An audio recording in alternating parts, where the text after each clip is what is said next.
ایک سوال کیا گیا، اس سے پہلے میں امجد خان صاحب سے اجازت لوں گا. یہ اکثر ایک بات کہتے ہوتے ہیں جو غیر مناسب ہے لیکن جب اندر سے دل جلتا ہے کہنی پڑتی ہے. وہ یہ کہتے ہوتے ہیں ان بن. جس کو آپ نے یہ کہا ہے نا اس کو میرا پیغام دینا ان بن.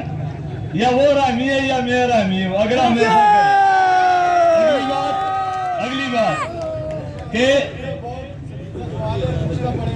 نہیں چلے ہوتے ہیں لوگ. اچھا بات اگلی بات، اگر ہم اتنے بغیرت ہوتے، اگر ہماری ٹانگوں میں اتنی جان نہ ہوتی تو شاید ایکشن کمیٹی کے اس پلیٹ فارم پر ہم کھڑے نہ ہو سکتے. ہاں، جس دن قاتلوں کے ساتھ ملنا ہوا، جس دن ریاست کے ان بچوں کو جو ہماری کال پر نکلے تھے ان کے خون پر سمجھوتا کرنا ہوا، تو قوم سے ہاتھ جوڑ کر معافی مانگیں گے اور آپ سے الگ ہو جائیں گے.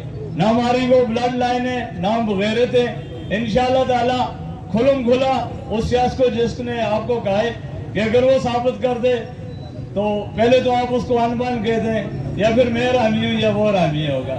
تو اگلی بات اگر سمجھوتا کرنا ہوا تو قوم سے معافی مانگ کے کہیں گے ہم یہ بوجھ نہیں اٹھا سکتے تو سائیڈ بھی ہو جائیں گے. اب جو آپ نے سوال کیا، جو ہم حق ملکیت حق حکمرانی کا رونا رو رہے ہیں وہ کیا ہے؟ ہم یہی کہہ رہے ہیں کہ ہمارے ان حکمرانوں کے پاس جو ذات کشمیر کے میرے اور آپ سب کے ووٹوں کے ساتھ جا کر بیٹھتے ہیں کہ ان کے پاس اختیار نہیں ہے. یہ خود کوئی پالیسی نہیں بنا سکتے. نیلوں میں سے جو مدنیات نکلتی ہیں وہ بالکل آپ نے جو بات کی ہم خود مانتے ہیں، ہم خود گوائیں اونے پونے داموں میں یہ چیزیں بک رہی ہے. اب جا کر یہ ایک ایسا پلیٹ فارم بنا ہے، اگر عوام ہمارے ساتھ جڑی رہی اور یقیناً جڑی رہے گی تو یہ ساری چیزیں ہم ٹھیک کر کے رہیں گے. کیونکہ ہم اس نظام کو درست کرنے کی بات کر رہے ہیں، ہم کسی نظریے یا کسی جماعت کے خلاف نہیں ہیں. اس نظام کی درستی کے لیے عوام کے ساتھ جڑیں اور انشاءاللہ تعالی یہ ٹھیک کر دیں گے.